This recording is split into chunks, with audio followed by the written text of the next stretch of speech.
What is going on, people? You know that sound, the Unfiltered means yes. Another episode of Filtered coming your way. Right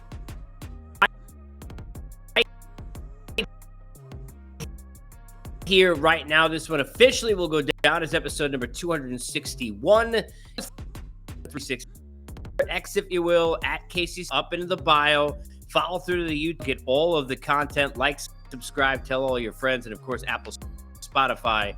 Most of you are getting your better podcast, and thank you to the Unfiltered band, and thank you wherever you are for joining us. A lot to get to. I'm going to bounce out around some of the stories around baseball today as I do this here on a Wednesday, as we continue to inch closer to the start of the baseball season, the end of always a way too long spring training. It's always great to hear from you. You can comment on the YouTube videos, jump in on Twitter or X, and get at me about any topics, any questions, or any comments on any of the videos, content, interviews that we do here at Unfiltered. We're always here, in large part thanks to our good friends at BetOnline.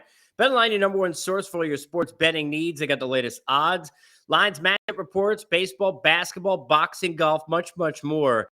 BetOnline continues to be the fastest and easiest way to get all your wagers. They got live casino and card games. They're all available right now, right from your phone. So what are you doing? Get at it. Get to the website. Your mobile device on the action to believe. It's BLEV. It'll get you a 50% welcome bonus on your first deposit. It is BetOnline where the game starts. As I get started here, and I want to start with the Yankees. Always a lot of pressure when you are sitting there and you're the New York Yankees. But when you look at the way that things have gone the last number of seasons, and you look at all the disappointments, and you look at all the comments and the questions and everything surrounding whether it was Brian Cashman's fault or was it Booney's fault, and who was going to go and who was going to stay, and everybody ends up staying. And now you're trying to push forward. So you make the deal for Juan Soto with obviously the risk that he doesn't stay long term. You're putting yourself in a position where it is a make or break type of year. They've made some other additions. When you look at Stroman, you think about some of the health and some of the guys like LeMahieu and others coming back, and the Yankees primed to try and make a run. Forget about what they might add further. And maybe that's part of why there hasn't been desperation for them to go and budge on that offer that's been out there seemingly forever for Blake Snell, because they're not sitting there and they're not going to acquiesce to Scott because they felt like they were good. And then along came not Polly, but Garrett Cole in this situation, an MRI on his elbow, and Aaron Boone now saying it would be difficult, quote, to picture, unquote, him opening day. So we don't know the status of Garrett Cole. More tests ongoing. Last couple of days, we'll find out, I'm sure, at least some sort of prognosis here. Yankees fans with fingers and toesies all crossed here in the next few days. But we don't know what that's going to mean for Garrett Cole.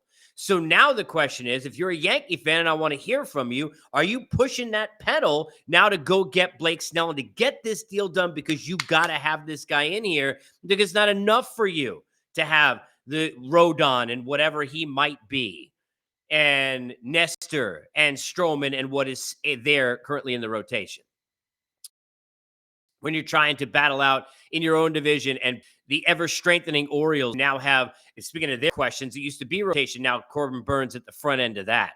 With Toronto, who's certainly in the mix. With, obviously, in the American League, you think about the returning defending champs in the Rangers and the Astros, who are always going to be there and be in it to win it, among others. If you're a Yankee fan, are you pushing that pedal? If it's me and I'm the Yankees, I think sometimes desperate times, desperate measures. If you look at a funnel in a vacuum and you say, okay, am I going to sit there and am I going to lose all my leverage and go in and give Blake Snell an extra year, 2 years that I didn't want to go give because of what's going on with Cole? Let's say, even if it's, hopefully it's not anything year ending, but something that they kind of got to manage and massage and figure out here over the first couple of months of the season. Normally you wouldn't do that. But if you're the Yankees in general, with their kind of pressure that they bring to the table every year, if you're the Yankees off the last few years that they have had, I think you have to now be certainly more considering whether it's a Blake Snell or a reuniting with a Jordan Montgomery and bringing Monty back to the Bronx. Thinking of that, if you're a Yankee fan, where are you on that? From the Yankees in New York, want to quickly say this just on the Mets front. Excuse me, on the Mets front. If you're going to go with young players. You're going to go with the Brett Beattys of the world, and you're going to play Mark Vientos, and you haven't gotten the DH, and you didn't go bring in a Justin Turner, and you didn't go get Soler, and you haven't gotten JD Martinez yet, and maybe you're waiting that thing out. You cannot, and I love JD Davis personally, and he's a fan favorite, had a lot of great moments, right? Just dingers. I don't think you want to go ahead and then take away playing time from young kids to bring JD Davis back, now released after he beat out the Giants in arbitration. I just don't think you're doing that. Doesn't make sense to me. Doesn't hold water, as they said in My Cousin Vinny, to me if I'm a Met fan.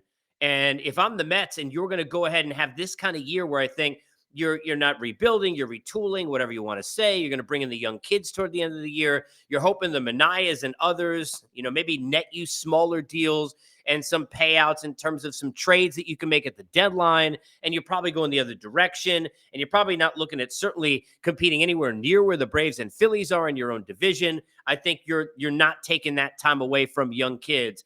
And for me, JD Martinez, I think, sure. JD Davis doesn't make sense to me. What say you? Twitter X, if you will, jump in YouTube comments as well. From New York, want to go out west. Talked about this with Duke when Jim Duquette was on with me, and check out that pod if you hadn't in episode 260. But Mookie Betts, how can you just not absolutely be in love with watching this guy play the game of baseball? The kind of athlete, the kind of stud that he is, seemingly an achiever, an overachiever in everything, whether it be baseball, bowling, whatever he does, anything he's good at.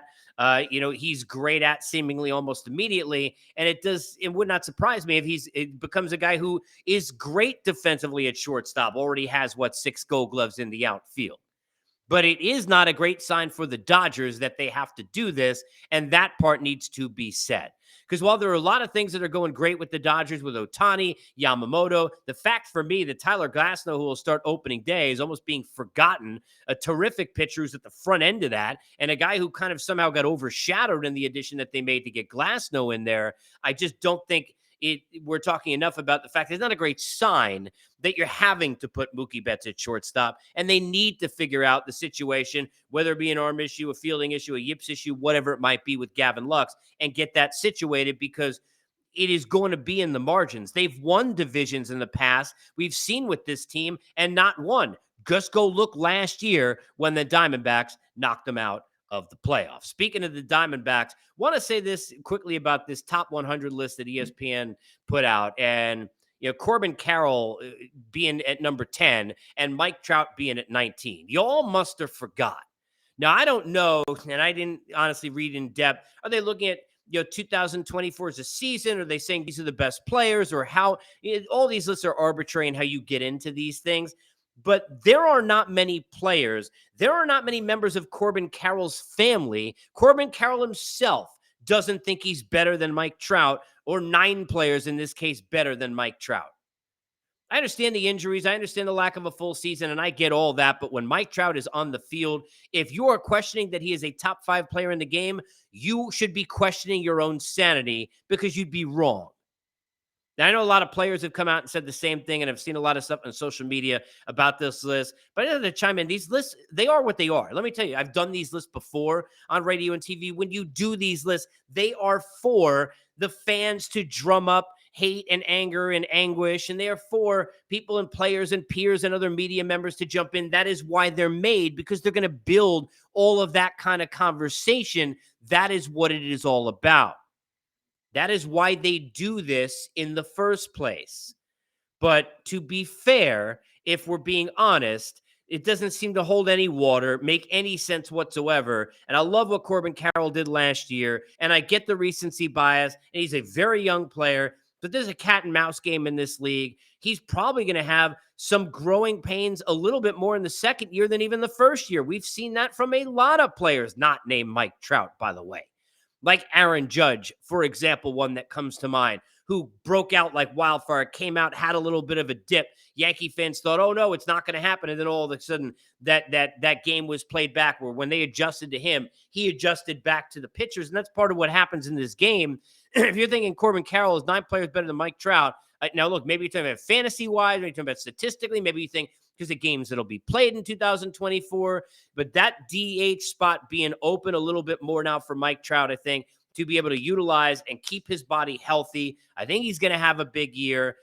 I don't know why in the world, if I'm being fair, he wants to stay there, or why in the hell and I love Wash, he'd want to be with that group with the Angels. I would want the hell out and away from Artie Moreno faster than you could say boo. But I think Mike Trout going to say boo with his play to that number 19. Finally, I say cheer and yay and thank you and thankfully Joey Votto at least has an opportunity. This guy's so great for the game. He's going to be great for the game long after whenever he officially retires. And if he's done and he can't make the Jays and he doesn't have a lot left and the 200, batting average and all the other bad stats the last couple of years weren't due to, in his opinion, health and now feeling better. And it was more so age and him just kind of, wearing out for a guy who's had a Hall of Fame career, then it is what it is. But this is a guy who's so great for the game because of his authenticity. And you love that, even in the way that he was the last couple of weeks kind of, giving you some of that humor about not being in the big leagues and how difficult that was for him. For me, I think it is so great to see Joey Votto get a chance and to get a chance with his hometown team. Rooting for him, as I'm sure you are. Hopefully you're rooting for us to get on board. Like, subscribe, tell all your friends, get over to the YouTube channel. Also, get us on Apple, Spotify, everywhere you get your podcast. If you're watching this on Twitter, X, or in reverse, get over to the artist formerly known as Twitter, X if you will, at Casey Stern. Give a follow, jump on board, comments, questions, whatever you got, as the Unfiltered Revolution keeps on rolling on, in large part because we are presented, in fact, by our good friends at BetOnline.